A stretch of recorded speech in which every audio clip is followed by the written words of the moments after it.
Welcome back, everyone. Sheepdog Smokey here, and let's dive right in. Democrats demand end of Trump tax cuts or else no infrastructure funding.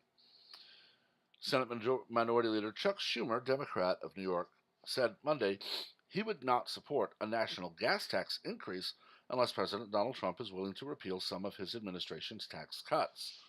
Ahead of a meeting with Trump on Tuesday on a potential infrastructure deal, House Speaker Nancy Pelosi, Democrat of California, and Schumer wrote a letter to Trump saying that an infrastructure deal must be comprehensive and include clean energy and resiliency priorities. Schumer and Pelosi said the deal must go beyond transportation and into broadband, water, energy, schools, housing, and other initiatives. We must also invest in resiliency and risk mitigation of our current infrastructure to deal with climate change. There it is again. The Democrat leadership's letter arises as Trump's economic advisor, Larry Kudlow, said Monday that President Trump continues to mull whether to back a federal gas increase to pay for an infrastructure package. Schumer reportedly will not back a gas tax increase unless Trump can undo the cost through repealing some of the GOP tax cuts. Yeah, you heard that right.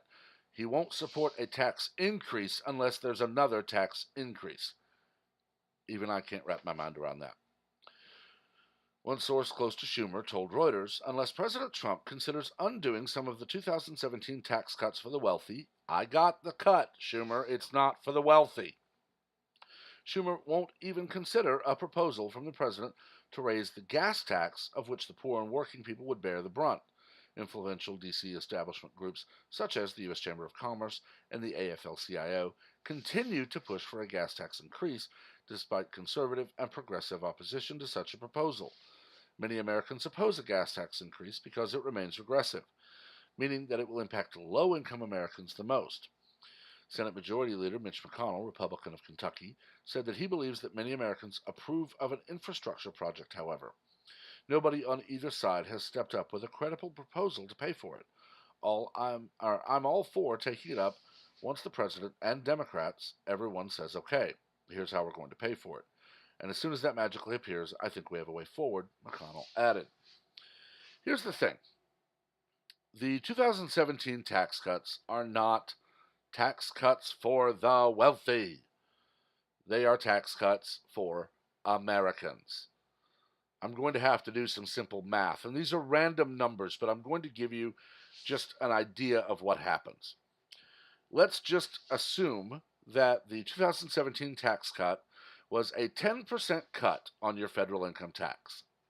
Across the board, everyone's tax goes down by 10%. For a millionaire, that's $100,000 they don't pay in tax.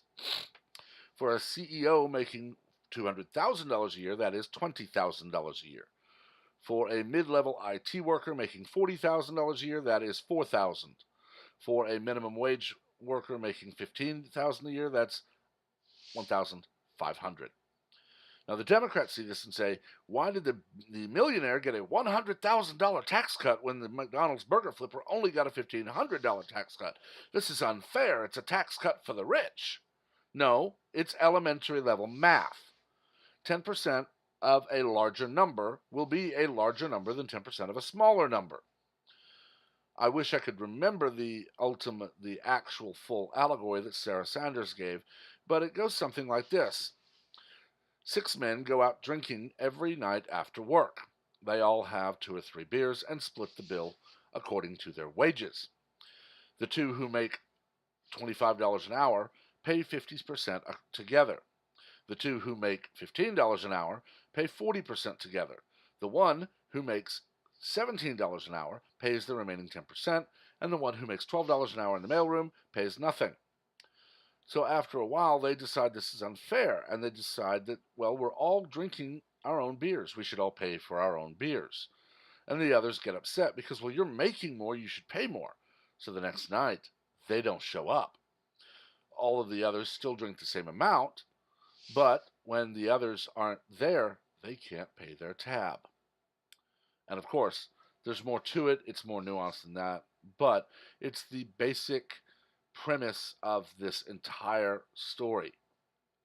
If all of a sudden anyone making over $1 million a year was taxed 50% of their income across the board, how many of them would decide I'm going to retire and I'm going to live off my investments, which, since I'm debt free, I can live on $350,000 a year? All of a sudden, you have a large segment of millionaires no longer making millions a year. They're making a six-figure salary. So then, well, we have to raise taxes on this. And they lower their income in some way again. Until ultimately we get to where Kamala Harris already is. We need to raise taxes on the middle class.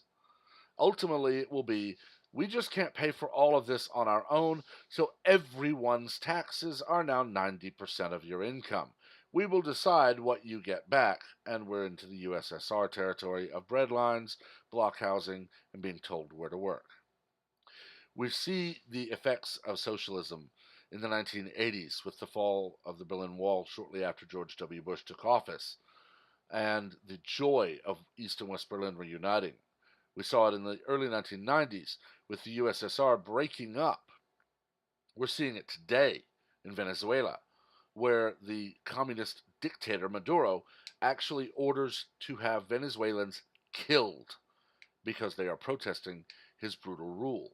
If you've been on Twitter at all today, you've probably seen the video of the military vehicles driving over protesters.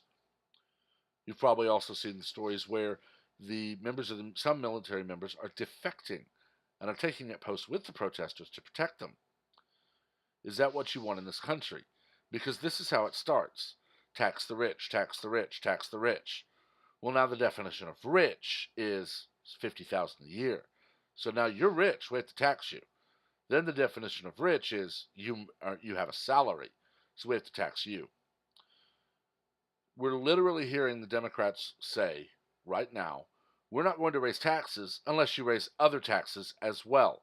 How in the blue hell is raising taxes offset by raising taxes? If they truly cared about Americans, and ironically these two represent the party of the people, and we need to think about all of these people who are struggling. And they're quite literally saying, if you want to raise taxes over here, you have to raise taxes over there too. So everybody gets hurt. I personally would rather pay a few more cents at the gas pumps, than see my income tax go up by even 1%. Because you see, I can choose to not drive as much. The rich, who have their fleets of SUVs and their private jets and their boats, are never going to choose to quit taking their swanky trips or having a fleet of SUVs around them as they drive from their private airstrip to their tower office buildings. Pelosi and Schumer and AOC and the rest are never going to give up their fleet of SUVs that carries them from their apartment to their office in the Capitol as opposed to taking public transport. They wouldn't deign to lower themselves to slum with we commoners. They play this off as it's going to hurt the low income, so we need to hurt the high income too, as if that's fair. It will affect everyone equally, because everyone who drives will be affected by the same amount. But what they know is that we have a generation or two of horribly undereducated people who, when they hear, because the gas tax will hit the low income, we have to hit the high income too, and they'll believe it. As if being a millionaire means you don't pay the gas tax, which is insane. But looking at these two right here, insane is an apropos word. But I've talked about this long enough. Let me know what you think about it. Remember to keep the comments civil. We do not learn from an argument, we learn from debate. Also, please remember to like, comment on, and share this video, as well as to subscribe and activate notifications so that you are among the first to know of new content as it is posted. Until next time, everyone have a wonderful day.